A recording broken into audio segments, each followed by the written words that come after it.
Hello everyone. रघुवर GK में आप सभी का स्वागत है। आज हम लोग बिहार बीएड एंट्रेंस एग्जाम 2023 में पूछे जाने वाले जीके का टॉप 20 क्वेश्चंस का डिस्कशन करेंगे। साथ ही हम एक एक क्वेश्चंस का थ्रोली कॉन्सेप्ट के साथ स्टडी करेंगे। यह हमारा बिहार बीएड एंट्रेंस एग्जाम 2023 का 7वां क्लास है। तो आप वीडियो को लास्ट तक देखें और वीडियो पसंद है तो चैनल को सब्सक्राइब जरूर करें ताकि आगे आने वाले क्लास का नोटिफिकेशन आपको मिलता रहे। तो चलिए आज का क्लास हम स्टार्ट करते हैं। हमारा फर्स्ट क्वेश्चन है, विक्रम साराभाई अंतरिक्ष केंद्र कहाँ स्थित है? विक्रम साराभाई अंतरिक्ष केंद्र कहाँ स्थित है? तो इस प्रश्न का सही उत्तर होगा ऑप्शन है तिरुवनंतपुरम। तो केरल के तिरुवनंतपुरम में आपका विक्रम साराभाई अंतरिक्ष केंद्र स्थित है।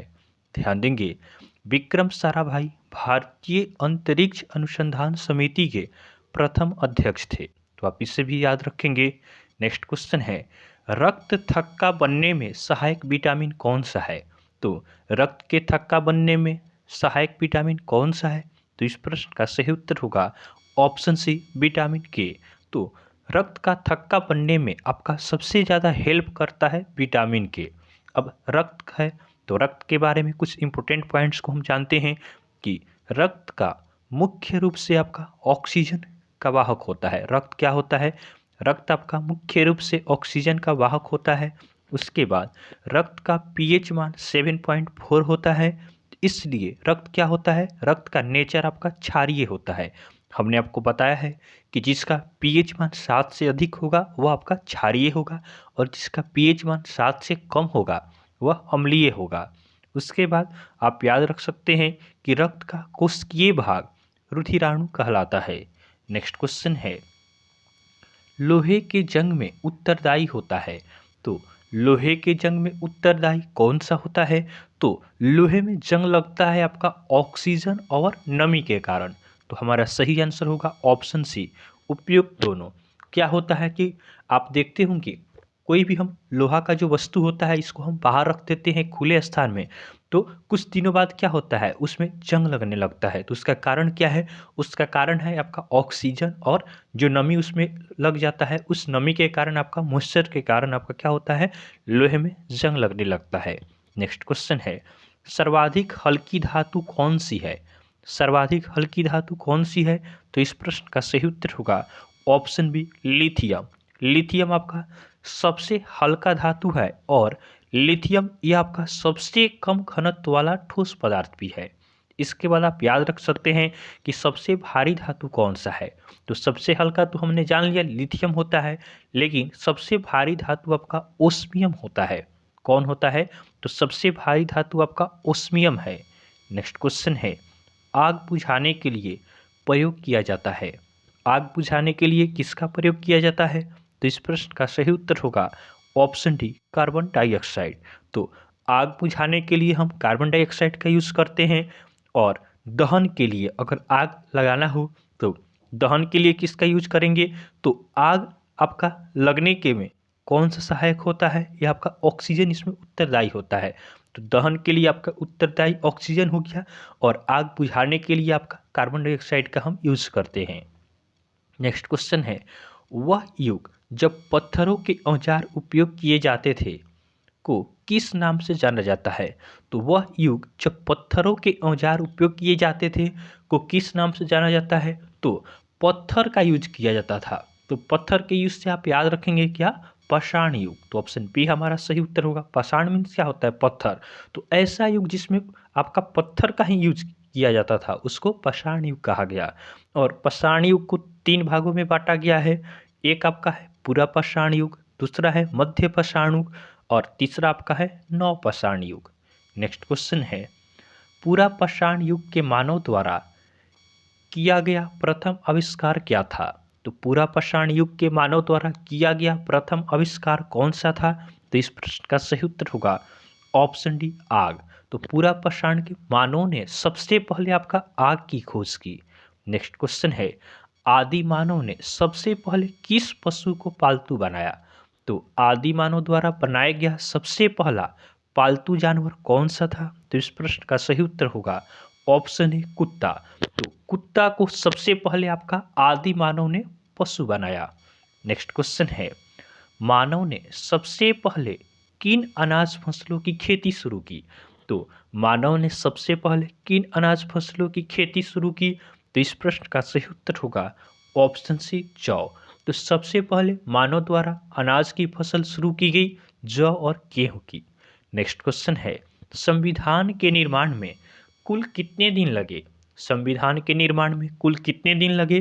तो इस प्रश्न का सही उत्तर होगा ऑप्शन बी 2 वर्ष 11 महीना और 18 दिन।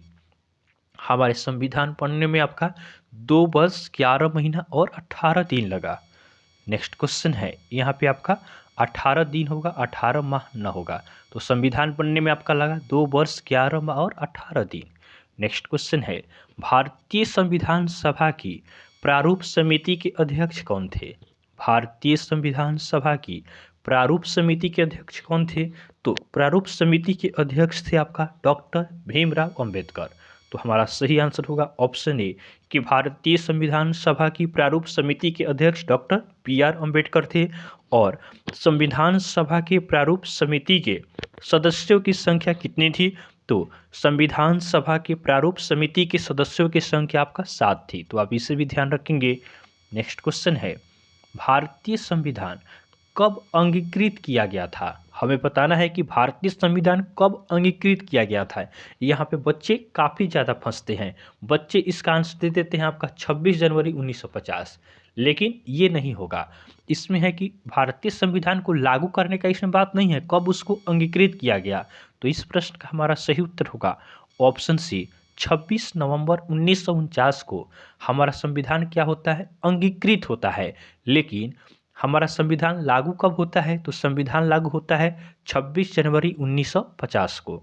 तो आप इन दोनों में डिफरेंस याद रखेंगे। नेक्स्ट क्वेश्चन है, भारत में वयस्क मताधिकार की उम्र सीमा क्या है? तो अगर हम भारत के नागरिक हैं तो हमें वोट देने का अधिकार कब मिलता है? तो वोट देने का अधिकार हमें मिलता है जब हम 18 वर्ष के हो जाते हैं। तो ऑप्शन डी हमारा सही आंसर होगा कि भारत में वयस्क मताधिकार की उम्र सीमा क्या है? 18 वर्ष है। नेक्स्ट क्वेश्चन है, संविधान के किस अनुच्छेद में उपराष्ट्रपति पद का प्रावधान किया गया है?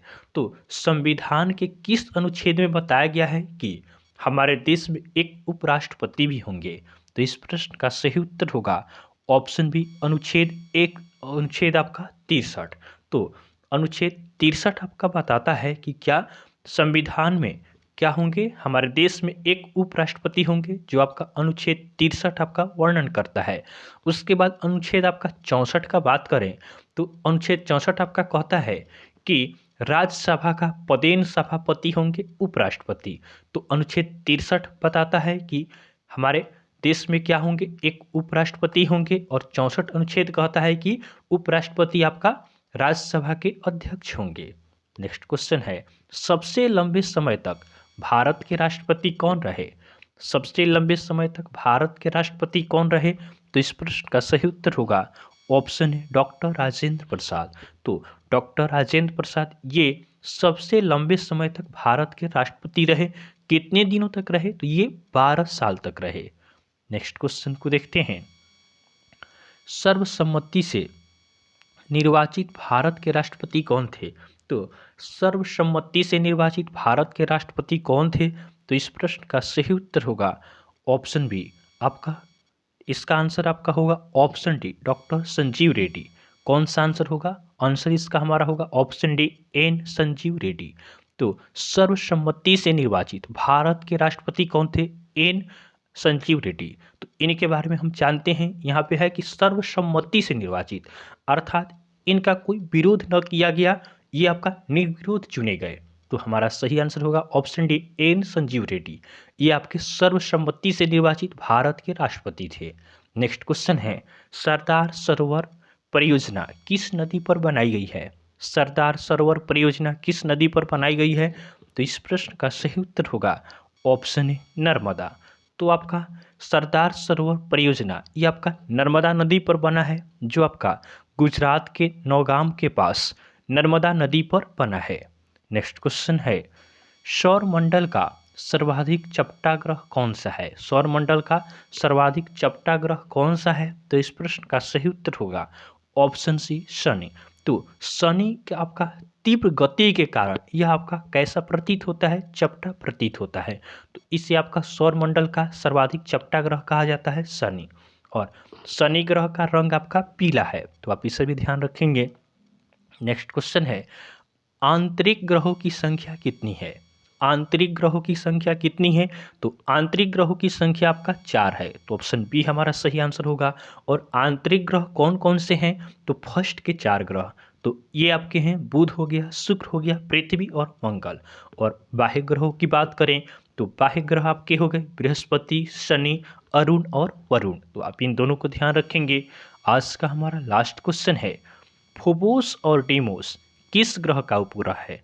तो फोबोस और डीमोस यह आपका मंगल ग्रह का आपका उपग्रह है। तो हमारा सही आंसर होगा ऑप्शन बी कि मंगल ग्रह के 2 प्राकृतिक आपका उपग्रह हैं, फोबोस और डीमोस।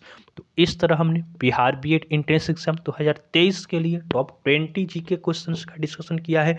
तो आपको वीडियो पसंद आया हो तो आप वीडियो को लाइक करें और चैनल को सब्सक्राइब जरूर करें। तो चलिए आज के लिए हम इतना ही रखते हैं, फिर आपसे नेक्स्ट वीडियो में मिलेंगे, तब तक के लिए धन्यवाद।